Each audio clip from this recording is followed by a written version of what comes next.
There we go. So hello and welcome to another live Q&A, and today we're going to be talking very much about returning to running and returning to exercise after pelvic floor dysfunction, or when you have some issues, ongoing issues.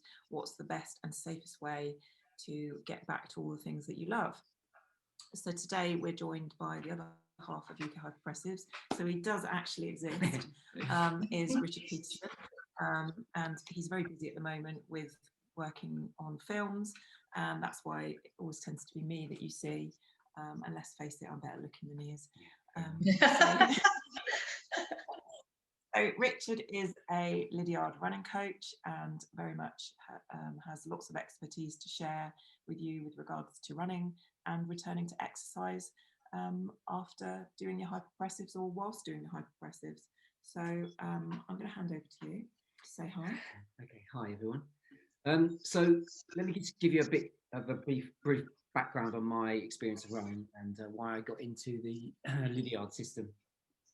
So I ran as a child from the age of about 12 till roughly about 20 when I stopped any serious running, what I would call serious competitive running.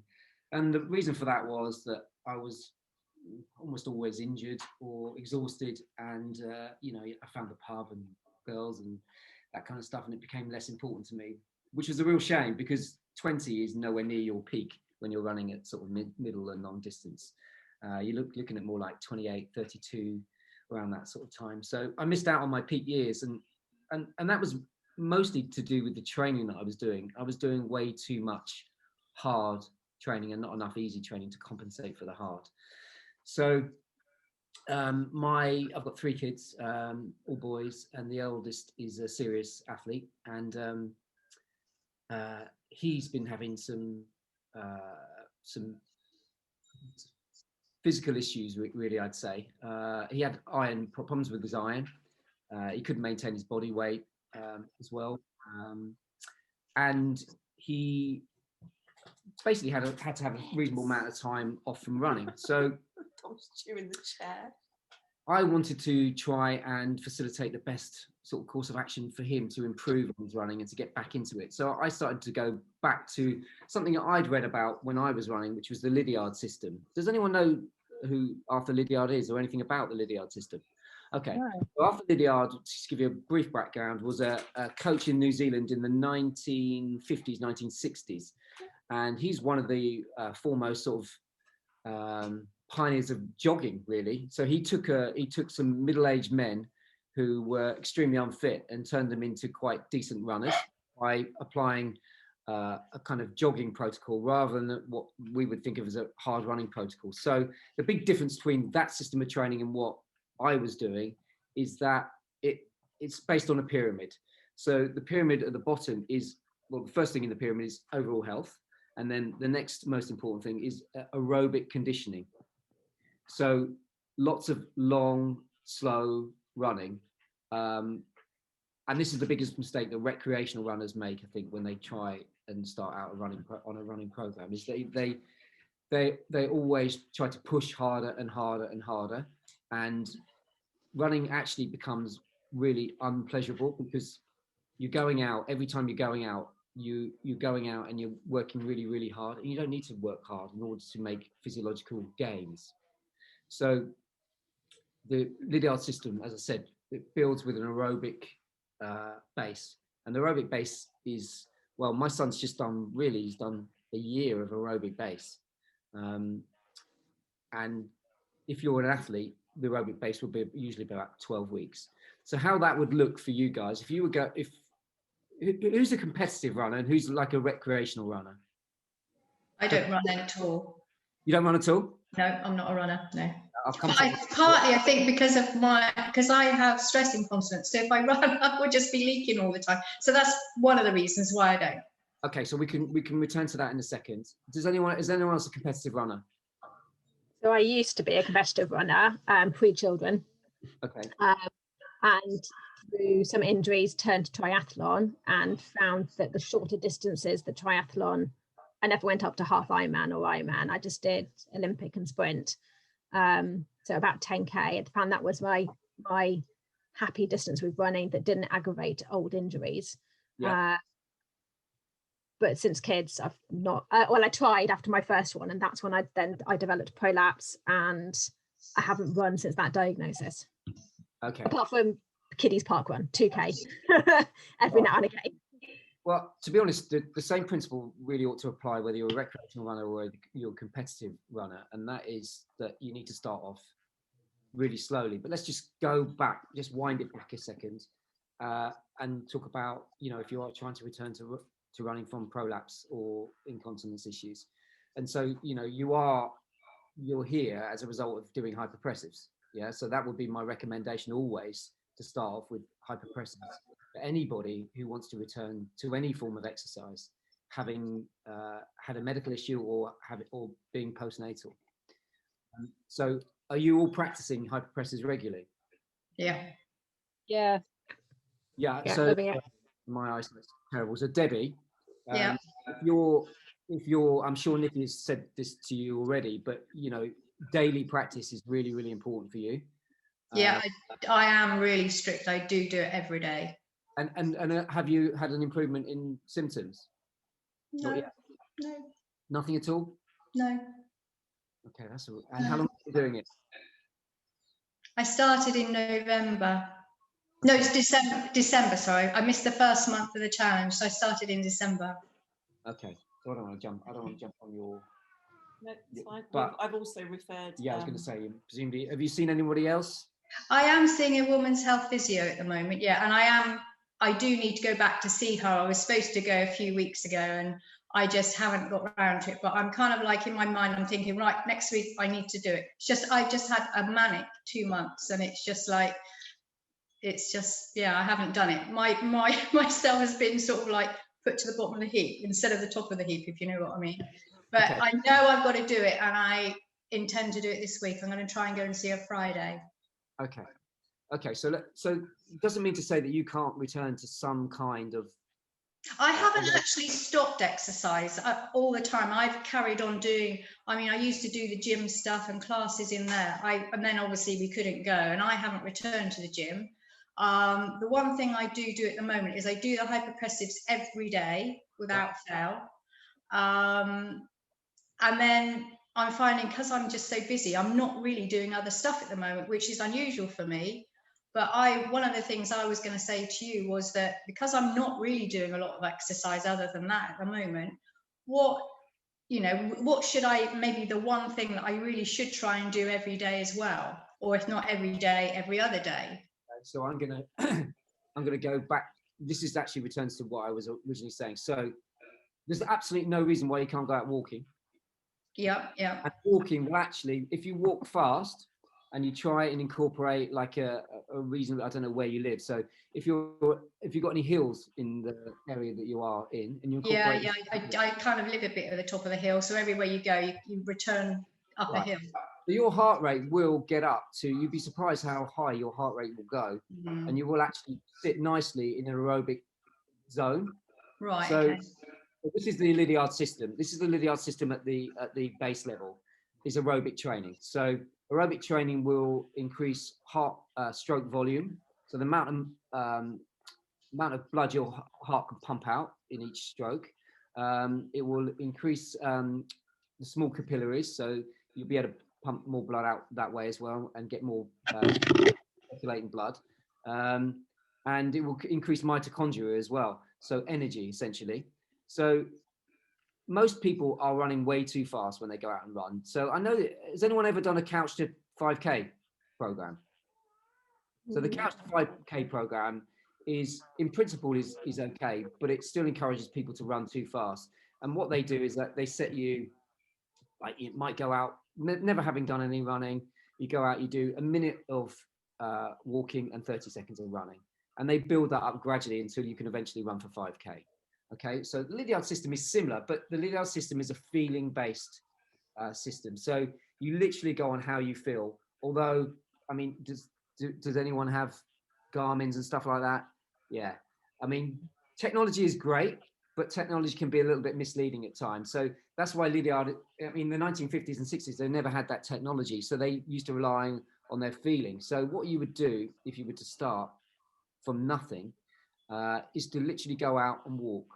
Okay, you walk, and then this is how I got back into running as well. You would walk for whatever to warm up, and then you might jog for until you feel like your heart rate is a little bit high. The best way to do it is actually to be with somebody, to go out with somebody, because if you can maintain a conversation, you're in the right zone. If you can't maintain a conversation, then you're running too fast, and that happens pretty quickly.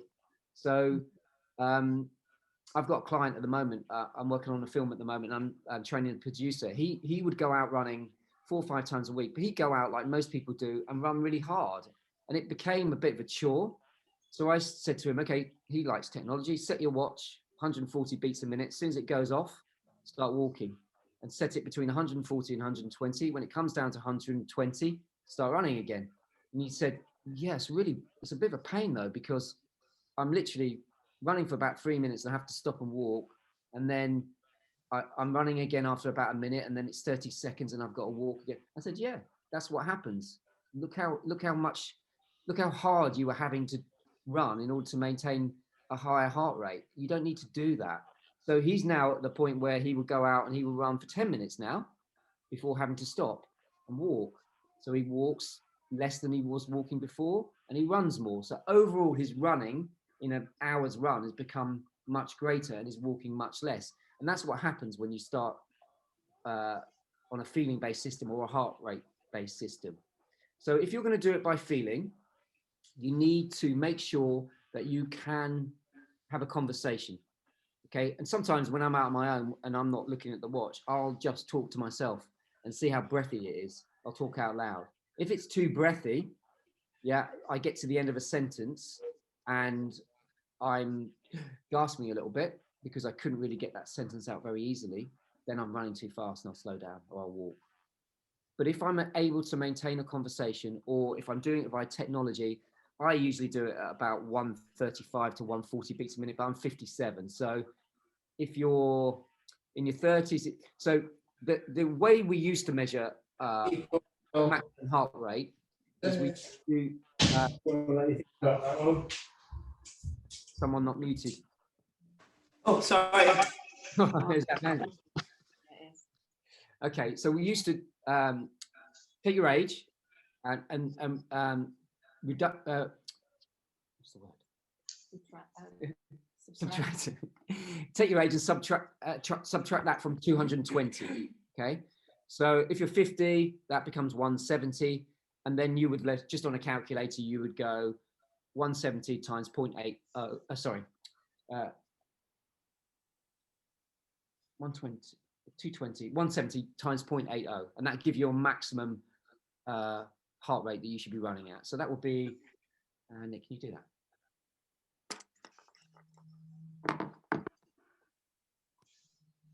I imagine that's going to be like 150, something like that, 140 something, 170, 170, 170 times 0.80, 136. So if you were 50 years of age, as a guideline, it is really only a guideline, then your maximum heart rate you should be running at would be about 136.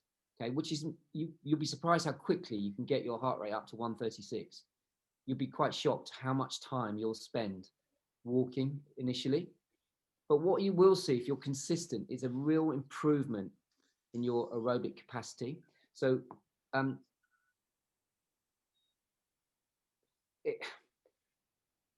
it's a struggle at first to do it because you're going to come back in the house and go, I don't really feel like I did very much. It was really easy. That's a really good sign. If it's really easy, it's a really good sign. Okay, because when you start to do, and if you only ever really need to do anaerobic work. So with aerobic running is running with the use of oxygen. Anaerobic is as a fuel source, you're using usually stored carbohydrates. Okay, so you really want to be running aerobically as much as you can. And if you're not competitive, you don't really need to do any anaerobic work at all. It's really unnecessary. Just to give you an idea, lots of people train for marathons these days, half marathons, 10Ks. 99.5% of your energy requirements in a marathon come from aerobic, the aerobic system. So if you're training aerobically and anaerobically in the same, 50-50, you're really not maximizing your training potential. So aerobic training, even in the 10K, I think it's something like 85 to 90% is aerobic. So unless you're an 800-meter runner, which I think the ratios are 56% is aerobic and 44% is anaerobic, you don't really need to be doing anaerobic training at all. You should always be trained. Yes, Rachel. I was just going to say, what if you enjoy the anaerobic training? So I like a pyramid or fartlek session, because a fartlek session could be at I could do it at a lower aerobic capacity. So in the Lydiard pyramid at the bottom there with the aerobic conditioning, if you're a seasoned athlete, you do about 12 weeks of aerobic conditioning, and within that is a fartlek training, but it's fartlek training at aerobic threshold. You never go over aerobic threshold. Yeah. So for those who don't understand, that's about 85% of your maximum heart rate, roughly. Could be bordering on 90. Everyone's individual, so it depends on the individual circumstances, but around about 85%. So that means that you are striding out, you are a little bit breathy, but actually overall, that fartlek run becomes still aerobic at the top end of the. Does anyone know what fartlek is? Fartlek is a Swedish term, and it's the literal interpretation is speed play. So you would literally go out. So the way I would do a fartlek is go out, warm up, nice easy running for a mile or two, and then literally it's random running. So you would go out, maybe you can just go spot a lamppost in the 400 meters away. You go and run quite hard to the lamppost, and then I might walk for 30 seconds, and then run steady again for random 200 meters, 600 meters, whatever I feel like, and then do a short sprint for 50 meters, 100 meters. It literally is that random. It was originally designed to be like that. There's pictures of there's an infographic on the Lydiard site. It's literally up and down trails and people stopping and having a drink during their speed play. I don't do it like that. I would do it a little bit more as a structured session, but it's definitely not go out, run 100 meters hard and jog for 100 meters, run 100 meters. It's very unstructured. Okay, so it's a great way to come out of that aerobic base and just move into something that's a little tougher. And the answer to your question really is there's nothing wrong with doing anaerobic stuff if you want to, but you're not necessarily going to maximize your physiology doing it often. Yeah. So I saw something the other day. I was scrolling through YouTube to watch a video on some Pilates-based thing, I think it was, and popped a video from some American trainer. Stop running. Don't run anymore. It doesn't get you fit. Doesn't make you lose weight. It does. It really, really does. But most people are doing it the wrong way to do both things, to get fit and to lose weight.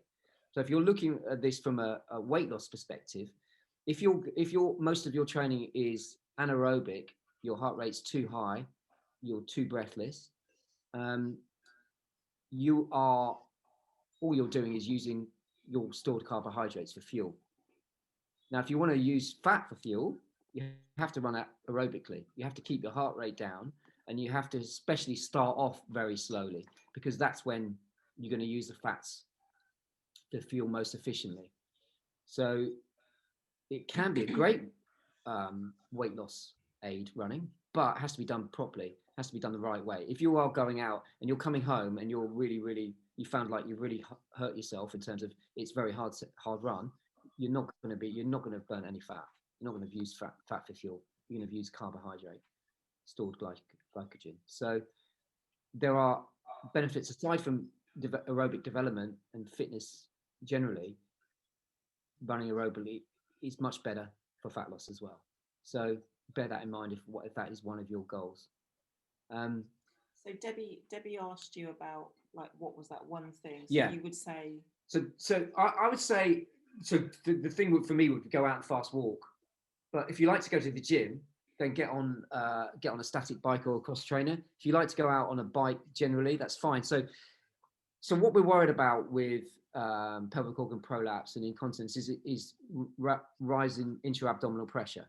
So to give you an indication of levels of intra-abdominal pressure, coughing, which, you know, if you're going to leak, you're going to leak when you cough or sneeze or laugh unexpectedly.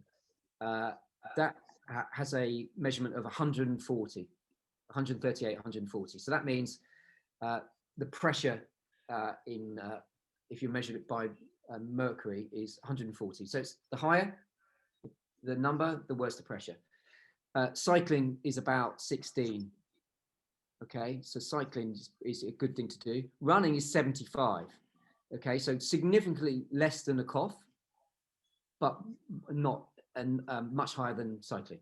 All right, so if you're looking for the one thing, but then that would be striding out a little bit. Running, it's not jogging. Jogging would be less. So if you're looking for the one thing in the gym, I'd say use the bike or cross trainer. Cross trainer is great, low impact. You can get a really good workout on a cross trainer. But if you want to do something outdoors, then I would say start with walking, running, and then move, and then you can also do biking as well. Biking is fine. Does anyone have an experience of biking and having problems? No, I don't ever hear that. I do hear leaking from running every so often. I think is it because you're supported when you're on a bike? You're kind of supported, aren't you? Well, So yeah, but you you don't have that impact on the floor, the force No, of the floor, yeah. which is the intra-abdominal pressure. That's the thing. So that's why biking would be better. And yeah, you're supported, and you know you can maintain position, not moving around at all. The other thing about running as well, that the other mistake that lots of people are making is they tend to be, especially on these slower runs, they tend to be trying to stride out too much. So cadence is the number of times that your feet hit the ground per minute. So if you've got one of these watches, like a Garmin, you can see your cadence, and your cadence, the number of times that the feet hit the ground. So it's to do with stride. A number of times you're striding per minute should be around about the 175, 180 mark. Anything over, you're probably a little bit too tippy tappy, a bit too short stride. Anything over that, under that, then you're overstriding. And when you're overstride, the force that goes into the floor is much greater. And so the return back up through your body is greater as well. And therefore you become much more prone to injury, and you're creating more intra-abdominal pressure. So to keep your strides short, more of a staccato type fashion is a good thing to do, not necessarily a bad thing. What the problem with that is when you're a seasoned runner and you come to having to do anaerobic training, you have to retrain yourself to run a little bit longer stride length. And that's one of the things that my son's having a problem with at the moment, is that he's done a lot of long, slow running, and then he has to do some kind of anaerobic training in order to facilitate much better performance on the track. And now he's struggling to get that stride length. So imagine now that you've done a period of long, slow running, and you want to do something else to improve your overall running and to make you a little bit fitter as well. Heel training can be a great way to develop strength for your running. And again, there's two ways of doing hill running. You can either choose, you don't want too steep a hill, a moderate sort of hill, and you can stride out for 30 seconds and then walk down. Do, repeat that, build up till you can manage to do 12 to 15 repetitions of that. Or you could do what the Lydiard system does, which is, and again, this is much more for competitive athletes, because what the Lydiard system's hill training does, it tries to develop the ankle and the foot and the quad strength for being able to stride out when you are competing on the track, especially. And so they do a thing which is essentially high knees up a hill. So you imagine running with an exaggerated running style, high knees for about 20 seconds and then walking back down, doing that 4 or 5 times. And then they do a little thing where they jog over the top of the hill and stride out down the hill, come back round and repeat the 4 or 5 repetitions. That could be a really good way of developing stride length, developing musculature in your feet and your ankles. But if you're a recreational runner, not really necessary, but quite a good thing to do to run some hill repetitions every so often. But you still would need that base at the bottom of your pyramid. That's really, really important to get that base. And some people never come out of that base. What if any one of you've done a 5K and you've got like a 5K personal best, what you should try is to do like a 3 or 4 month aerobic based running program and see if your 5K time improves without having to do anything really particularly hard. That would be a really good indicator of whether it's working for you or not. It will be working for you, by the way. You might not necessarily get the time that you want, but it will be working for you. The more aerobic base you can put in there, the greater your performance will be in the long term. So if anyone's on Facebook, I'm not on, what are you doing? I'm not on Facebook, I'm not on social media at all, but there's a group on there for recreational runners based on being able to talk to each other while you run. It's called Sparkly Chatty Runners. And it's run by the head, I think it's run by the head Lydiard coach and his wife in the UK. And they encourage you to run in the way that I've talked about. Slow, walking where you need to walk, making sure that you aren't breathless, that you are able to chat. And you will find lots of people on there who've done that for a period of time and who've really improved their running ability and their times as well. So that's a good place to start. And then look at the Lydiard Foundation as well. Lydiard Foundation, for anyone who's interested in running, that's where I did my coaching. They do 4 levels. I've only done the first 2. They've only just introduced level 3 and 4, and I just haven't got time to really do it at the moment. So that goes into greater depth. And there are lots of good, running resources out there as well. And all the good running resources talk about long, slow, aerobic base. Macmillan in the States, small c, M-I-L-L-A-N, Macmillan. What's his? If you put Macmillan running in, you'll find him. He's got subscription-based stuff on there where you can, he could create a program for you if you want a program. You can, I think everything is monetized. So he has, this is the other thing that's quite important as well, is doing drills beforehand, before you go out running. Because I always did this. I was terrible when I was a young athlete. I would just literally put my running clothes on and go out and run, come in, maybe, the standard calf and hamstring stretch that everybody does, and that was it. And then wonder why I got injured. As we get older, I mean, I cannot run now without doing plenty of prehab, plenty of mobility drills. Does anyone have one of those percussion guns, massage guns? No, they're really great for lower limb, especially because you can do it on yourself and you literally are just calming down and getting out lots of irritants in your calves, especially. That's where I have problems with the calves. And you can get someone to use it on you as well. I use that a lot pre and post running.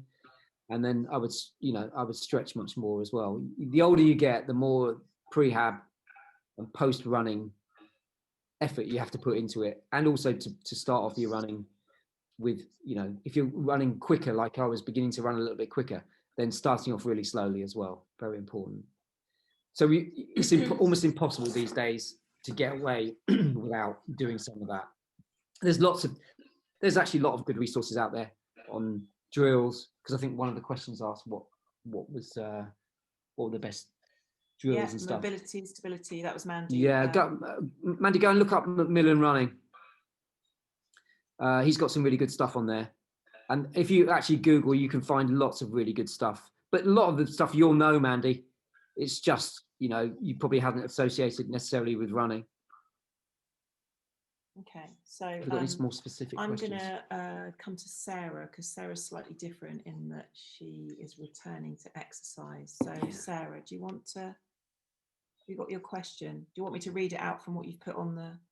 Yeah, basically returning to the gym at the moment. Had a hysterectomy about 10 weeks ago. So I'm getting back into treadmill, cross trainer. What I'm finding though is I'm okay with the cross trainer, but I wanted to start using some weights just to build up my sort of upper body core, but it is sort of flaring up my sort of pelvic floor symptoms. I mean, hypopressives have been brilliant over the last year. It kind of eliminated them all really, but it's starting to creep back in. So I'm kind of thinking, should I be stopping the weights? Okay, so you understand why that's happened, yeah? Kind of. So when you go to lift weights, you're creating lots of intra-abdominal pressure, so there's lots of pressure going down. Yeah. So and that pressure will always find its weakest link. So that's why it's happening. So that's important to understand why. So what kind of training have you been doing? You say with weights, but what specifically have you done? At the moment, obviously, because I'm still within that sort of 3 to 6 month post-op, I'm just sort of sitting on a gym ball with like a 2 kilo weight, just doing really light stuff, and it's flaring things up. Whereas before, I could do things with like a 5 or 6 kilograms, but I had stopped that while I did the hypopressives. Yeah. So now I'm thinking perhaps I shouldn't be doing that at all. But is it like a breathing issue, or should I be not doing it? Okay, so if you've got symptoms as a result of doing something, I wouldn't be doing it for now. So Right. that specific, whatever it was, whatever exercise you're doing that creates that problem, then don't do it for now. Right, okay. You're in a gym, are you? Yeah. Okay, so have you tried using machines in a gym where you're in a stable position and supported? Am I what? Where you're in a stable position and you're supported? Oh, I see. No, not really. I'm just machine-wise, I'm just using cross trainer. Okay, so Treadmill and the bike. That's where I would go next. So you just said you're on a stability ball. Well, that means you're having to stabilize yourself, so that you're creating pressure that way, and then you're doing something as well. I would start off and just regress a little bit and go back to a machine. So, for example, if you were doing a shoulder press or a chest press or a lat pull down, get yourself fixed in a machine and start there and see what happens. Because I would wager that actually, breathing is important. So not holding your breath. So just breathing in a nice rhythmic way, in the way that you do with hypopressives during your when you're lifting. So you would be if you're say you're pressing up, so that would be an exhalation. So and then down. Right. Yeah. And doing it, you can achieve quite a lot by what's really important with any kind of weight training is time under tension. So forget about the weight that you're using, get it right down to the lowest weight and do it slowly. So again, here it will be 2 seconds up and 4 seconds down. 4 seconds down is hard. Yeah. 4 seconds down, whatever weight, you'll find you'll have to drop your weights by 50%. So start that way and see what happens, and let Nikki know what happens, because I wager that actually that will negate the problem. And then what will happen then is you'll get stronger and stronger, and you should then be able to return to some of the free weight stuff. People have got this, like what was it I said earlier that people, I can't remember now, but people have got this, people say, oh, don't go running, it's not great for fat loss and blah blah blah. It is just like fixed weights, machines are great. Yeah, they are fantastic. Don't want to use them always, but just like you probably wouldn't want to run as your only form of aerobic activity. It's great to do a variety of things to cross train, but fixed weights have their place, and especially in any kind of prehab rehab type situation. I find them to be really useful. So that's where I'd go with that. Okay, right, I'll give it a go then. Okay, start at a bit like running. Start off where you've come off and you've done it, and you think, well, I don't feel like I've hardly done anything here. Yeah. Start with that. Don't come off where your last rep is the only rep you could do, because then you are creating lots of intra-abdominal pressure by really forcing things. So Just let it happen organically. Right. And is it okay with the hypopressives? Obviously, you've got the apnea and everything. Can you incorporate that into gym exercise? Don't do that. No. Okay, fine.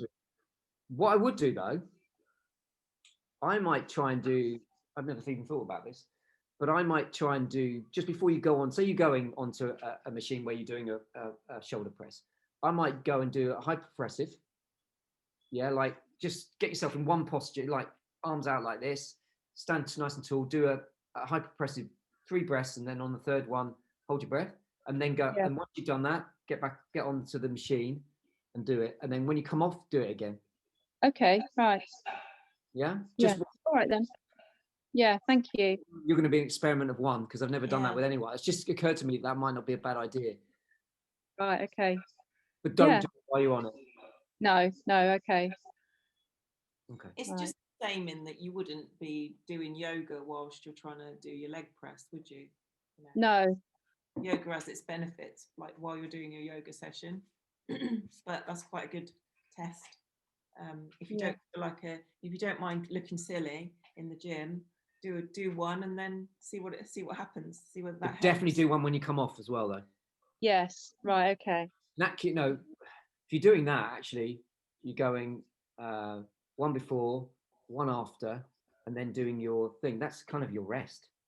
So you know, so you'd be working nice and hard, because you wouldn't have much rest really. No. Okay.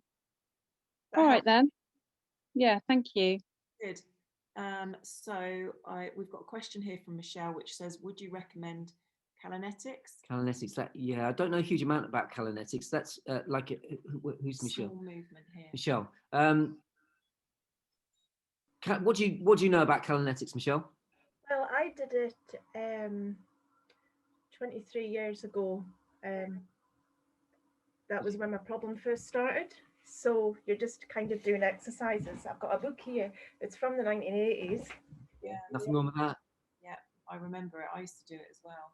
Yeah, it's like a yoga-y sort of stretch. Yeah, it's like a stretchy yoga thing, isn't it? It's really very, very small movements. Is it? Very small movements. Postural stuff. I was doing it for back problems. Yeah, I think we've had people on the course who've done it. I wouldn't see why that would not benefit you. No, not be a really good thing to do. There's like, I used to do a lot of, it's not a crunch. You're lying flat on the floor. You don't hold your lower stomach in. You curl your upper body, so you're engaging your lats like that, and just a tiny movement. Modified curl. It was just amazing. And then you can move to the side to get your side muscles as well. But I'm just a bit frightened to do anything, because I was told to stop doing it by the physio, by an NHS physio. So I stopped. Yeah. Are there any NHS physios on here? No. Okay, in that case, ignore that anyway, because they talk a load of nonsense. They just do. All good physios come out of the NHS pretty quickly. Yeah. Yes, I've noticed that, because I started to see a private one who we had seen prior in the NHS. Most of these things, they don't hang around unless they're effective in some way. But I think the biggest thing with all of them is the teaching of them. So, you know, like Mandy, yoga can be taught fantastically well. It can taught really poorly. Pilates can be taught really well and be tremendously effective, but it can be taught really poorly and be not effective at all. So it's in the teaching of these things rather than the actual modality themselves, because things don't hang around unless they work. They tend not to hang around too long unless they're. I'll maybe use that for my first way of starting, because I'm still at the beginning of my journey. I've got a really agonizing sore back sometimes, and I can't walk far. I've had it for years. I've been for MRI scans. They thought I had ankylosing spondylitis. I couldn't get dressed for 2 hours in the morning or go to the loo or anything. Struggled to get down the stairs. I've done 2 weeks of hypopressives, and I can get dressed straight away. It's helped my back, which I didn't expect. You know, I was thinking I was going to end up disabled and bedridden. So I'm just really excited. So that's just a massive bonus. That's really good. Are you aware of, in fact, all this applies to all of you, are you aware of the work of Professor Stuart McGill, MCGILL? No. So he's probably the foremost spinal biomechanics man in the world, and go and Google him. He has several books out, one of which I've got, which is very good, on management of back pain. And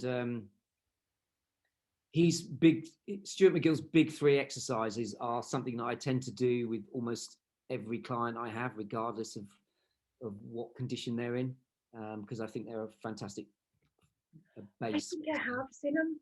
Yeah. Yes, does he have ankylosing spondylitis? Like a walrus type moustache. Yeah, I think I've seen him. Yeah, he's got a book, and I was thinking about buying it. That was just before I started this. Yeah, well, but buy it anyway, because it's a useful sort of adjunct to hypopressives, and he's very knowledgeable. And if you're going to look at anything that he does, like the big 3, for example. So the big 3 are like a modified curl up, a side plank, and bird dog. You know, do you know the bird dog? No, the side plank. Bird dog is on all 4s, extending right arm and left leg, and left arm and right leg. With keeping it, but all these things have to be taught properly. They're very, it's really important they're taught properly. And they seem to work very well, but they are great for especially lumbar spine pain. What I was saying is if you're going to look at anything that he does, make sure that's him teaching it, because I've seen some pretty awful versions of the big 3 taught by other people. Just make sure there are videos of him teaching it. Just make sure it's a video of him, not somebody else doing it. Okay, thank you very much. Lovely. So Claire, have you got a question? Hello. I haven't really got a question. I just really wanted to come on here because obviously I had a prolapse following the birth of my son. Used to run beforehand, probably not with any particular method or way, but used to really enjoy it. And then obviously had my son and had the prolapse. Hypopressives has helped a lot, but I do feel what you were talking about a while ago. I feel that pressure, even when I have to say run across the car park or something like that. I kind of am aware now of that sort of added pressure. It kind of feels like everything's sort of like bouncing around inside, really. So yeah, it was really how to get back into running without damaging anything, I suppose, any further. I think you've touched on it a bit, but yeah, that was really my question. It's quite general. Yeah, my answer to that would be start off with the walking hard. Honestly, I was shocked when I had I get lots of injuries, and I think it's well, I'm not really entirely sure why it is, to be honest. I'm trying to get the bottom of it, but lots of calf injuries. And so I had to stop running for a while, and I was relatively fit at the time, and I was shocked at how I could raise my heart rate on a walk if I walked quite quickly and incorporated a few hills in it. A lot of people, when they even the really fit ones, when they start doing aerobic running, they find that to keep their heart rate down and to be able to hold a conversation, they have to walk the hills, and that's not a bad thing. We've got this notion that hard is best, and it's really, really not. When it comes to running, it definitely isn't. So if I was you, I would start off with some walking and literally some slow jogging, and see what happens. See what happens with your symptoms, and if they're aggravated by it, stop. They won't be aggravated by the walking, I don't think. So if they are aggravated by the jogging, then continue to do your hypopressives, look into and potentially any other things that could help you. But I think there's no reason why you can't get pretty fit by walking hard, and then I think you'll end up being able to jog as well. If you do your hypopressives, before you go out as well. That's another thing for running, really useful. There are other, if you look at it more from performance criteria, red blood cell volume is increased by breath holds. So I've just had some bloods done for my son because he had an iron problem. I think I mentioned earlier, he had an iron problem a couple of years ago, which really inhibited his running. And I actually think that was caused by the fact that he had what's called relative energy deficit syndrome, which is where he's not eating enough to support his growth and his running. So if any of you've got kids who go out running, make sure that they consume lots of food, because it's very easy for them not to, and then you end up with health problems, especially for women. They stop menstruating, girls stop menstruating, and then they have osteoporosis issues and all sorts of stuff, and it all starts from not being able to consume enough food. So I think he had that, and so his performance running on the track recently hasn't been great, and so I thought I'd get some more bloods done for him. And actually his iron is absolutely fine. I think it's just he hasn't done enough anaerobic training actually, which, you know, as a competitive athlete, you do need to do that. But I can't remember where I was going with this. Where did we start off with this? Oh damn! It's something to do with his bloods. Red blood cells, Oh yeah, increasing. Yeah. In the blood cells, they measure hematocrit, which is red blood cell volume essentially. And I've noticed that over time that red blood cell volume has increased, and that's partly to do with aerobic activity, but that would have increased as well if you'd done hypopressives. And so that if you've got more red blood cell volume, you've got more ability to carry oxygen to the blood. So it is a really good thing to do hypopressives before and after, and hypopressives generally really support your running. But I think if you've got an issue, a bit like with the weight training, do it before and do it after. Doesn't have to be long. The other thing that I think hypopressives helps with is, you know, when, and this doesn't apply quite so much now when you're running, when you're doing that slow type of running, aerobic running, but I always used to find that the first 5 minutes of any run tended to be a bit breathy, and I was kind of trying to get in the rhythm and catch my breath. When you do hypopressives regularly, that doesn't really happen anymore. You almost like don't get that 5-10 minutes of trying to catch your breath. But, you know, obviously if you're trying to do long, slow aerobic running, that shouldn't happen anyway. You should be able to ease yourself into it. I would actually go and start any run nowadays with a walk. I would go and walk for half a mile before I started doing any running. And it's counterintuitive, but it really will improve your fitness. Cardiovascular health too. Okay, so we've got a question here from Beth, who isn't actually here today. She couldn't make it, but she's put a good question in. Beth says she signed up for a marathon walk in September. Best exercises to support knee, hip, and foot strength and endurance. Thanks. Okay, so, well, for the foot, I would spend as much time as possible in barefooted, especially around the house, because what we tend to do is tend to put our feet into supportive shoes, and the muscles in your foot stop working, and then we wear them when, you know, a lot of us wear them around the house as well. So get your shoes off as often as possible and walk around. I would definitely be doing some stuff whereby you can do lots of, I'm gonna sit back a second so you can see my feet. Okay, so I'll be doing lots of this as well, this kind of the dog's got interested. This kind of stuff, just getting as much range through your feet as possible, and having them on the placing the outside of your foot on the carpet and leaning towards the outside, and placing the inside of the foot on the carpet leaning towards the inside, that kind of stuff. Lots of mobilization of the ankle either way. So that would cover your foot. And what with it, hip and knee? Yeah. Hip and knee. I mean, I think as we get older, I think the more sort of general strength and conditioning type work you can do to support any sport that you might be doing is really useful. So getting in the gym and doing squats, even if it's body weight squats, lunges, especially reverse lunges, making sure your glutes are working properly. So doing lots of walking band work. So, you know, where you put the band around your knees and walk laterally. Yeah. And have you ever done that? Stuff to support you, to make your glutes fire up.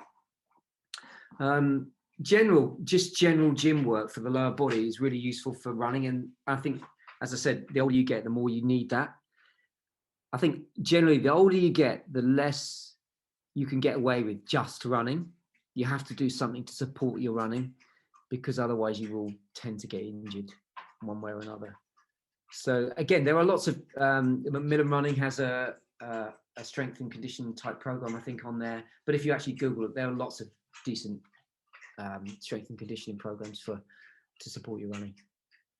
Okay, and Mandy, I think you're the only one we haven't come to. As Rich kind of answered some of your questions, the only other thing I saw with your question was to do with running posture. Yeah, I think my question was mainly answered. It's more of a, I think I meant to say more cadence rather than posture. Yeah, so were you here when I covered the cadence thing? Am I really slow? Yeah, hang on, let's move closer inside maybe. Just about 2 seconds. Okay, I'm going to talk back again just in case you weren't here. So yes. So the longer your stride, the more force that goes through the ground, and then the more force that's returned back through your body. So it's an idea, especially if you're running relatively slowly, to try and run in a much shorter stride pattern than you would normally want to do necessarily. So I spoke about these watches having cadence on them, so you can actually view your cadence, and it should be around about between 175 and 180 is perfect cadence for kind of general running. So if it's much below that, then you're overstriding a little bit, and if it's much above that, you're probably too choppy. So good cadence will help you avoid injury. Does that make sense? Good shoes. Good shoes. Yeah, it does. I think my internet's really slow. Sorry. Good shoes as well. I mean, I'm sure we don't. Do we really have to talk about good shoes? I mean, there are so many shoes on the market now. They are so much better than when I used to run, and they definitely do support less injury for sure. Hoka, Hoka, great brand. I mean, it depends on very much on what your personal preference is. I used to be a bit of a Nike boy, but actually now I prefer Hoka generally. People swear by other brands like Brooks and Asics and whatever. Just try a few. If you want a decent pair of running shoes, you do need to spend a bit of money these days, unfortunately. And the more money you spend, you do get better quality. There's no doubt about that. And just about getting them fitted, getting someone that knows what they're talking about and doesn't just want to sell you the most expensive pair of trainers in the shop. Go and have a proper analysis done. And so I'm currently seeing a podiatrist to try to get the bottom of the calf issues. And one of the things that she's told me that I do is all my life I've had shoes that are too small for me. Now, I don't feel like I have had shoes too small for me. There's always about sort of a finger width towards to the end of the shoe. But this is the way she tells me that you need to measure them. Can you grab me a shoe from someone? You've got to be joking. I've hidden them all. Oh. Okay, it's quite easy. So you take your shoe and you put your heel in the back of the shoe, so it's right up against the heel support, and you have the outside of your shoe outside of your foot on the outside of the shoe. So you don't put it in the shoe. You put your heel in the shoe and your outside of the foot on the top of the shoe. And then you need to be at least 1 centimeter away from the top, the highest part of the shoe. Okay, not necessarily the end, the highest part of the shoe. And that will probably, for most of you, that will end up being half a size to a size bigger than you normally wear. So what she says is happening is that when I'm in the shoe, and because they're only a little bit bigger than my foot, every time I'm striding, my foot is ramming up against the end of the shoe.